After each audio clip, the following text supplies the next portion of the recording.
Quand on parle de burn-out, on va entendre parler de tout un tas de clichés, tout un tas de trucs absolument débiles qu'on va tâcher de débunker ici dans cette vidéo.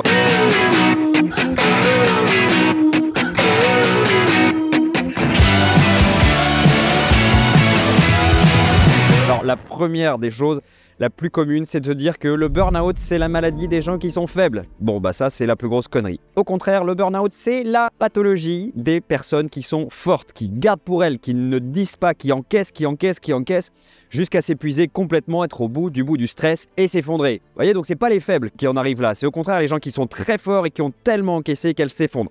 Ça, c'est probablement le premier des clichés qui est le plus important à débunker. Mais il y en a un autre, j'en ai noté quelques-uns ici, vous allez voir, c'est assez marrant. Le burn-out, souvent on pense qu'il est simplement dû au stress au travail. Ça aussi, c'est une connerie. Le travail n'est pas stressant. Ce qui est stressant, c'est notre manière d'aborder le travail. On aborde le travail avec des drivers, soit fort, soit parfait, fait plaisir, qui rendent le travail stressant. Soit fort, ça veut dire quoi? J'encaisse. On le met de côté, on l'a vu à l'instant. Soit parfait, on va rentrer dans le perfectionnisme, qui fait qu'on va travailler comme des mules, on va s'auto-juger, on va toujours penser qu'on n'est pas assez bien, on va diminuer notre estime de nous, et donc on va obtenir du stress. Et enfin, fait plaisir, on fait passer les autres avant nous. Les autres, c'est quoi? Nos clients, nos collaborateurs, notre patron, et donc on a toujours cet afflux de stress. Et puis de la même façon, le burn-out n'est pas uniquement présent au travail, on peut l'avoir aussi à la maison en tant que parent avec les mêmes choses. Donc le stress n'est pas lié au travail, mais à la manière avec laquelle on aborde ces choses-là. Les vacances résolvent le burn-out, ça c'est le troisième cliché le plus commun. Non, les vacances sont juste une soupape de sécurité. Généralement, une personne qui est en burn-out ou pré-burn-out et qui part en vacances, ce qui va se passer, c'est qu'elle va se sentir mieux pendant quelques jours, quelques semaines. Mais si elle ne change pas ses fonctionnements internes, son rapport justement au stress, au travail et à la maison,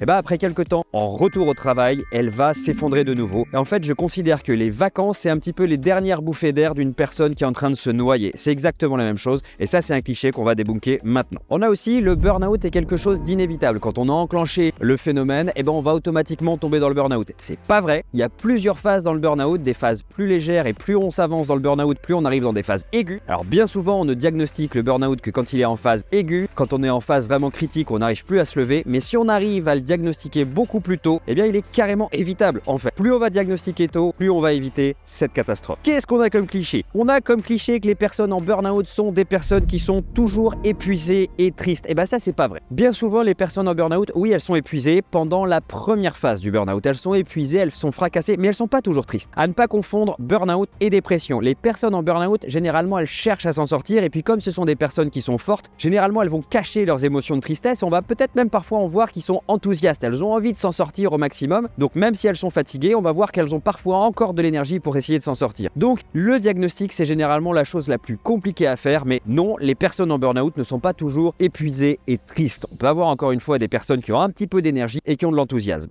Enfin, alors celui-là je le déteste, travailler plus dur permet de surmonter le burn-out. Alors ça, c'est la meilleure façon de plonger dedans. Ça, c'est la façon qui dit « Allez, tiens, je te mets un coup de cravache et ça ira mieux ». C'est une connerie. Au contraire, quand on a une personne en burn-out en face de soi ou en pré-burn-out, la première chose à faire, c'est de l'inciter à arrêter, à se poser. Sinon, on amplifie son driver soit fort et on va la pousser encore plus loin dans son stress chronique jusqu'à l'effondrement complet. Donc, encore un cliché à débunker. Vous voyez, il y en a quand même pas mal des clichés. Donc la prochaine fois que vous entendez ça, souvenez-vous de ma vidéo. D'ailleurs, si cette vidéo vous a plu, alors vous n'hésitez pas à la partager parce qu'il y a plein de gens à qui je suis sûr qu'elle va pouvoir profiter. Et puis moi, je vous retrouve très vite dans une prochaine. À bientôt.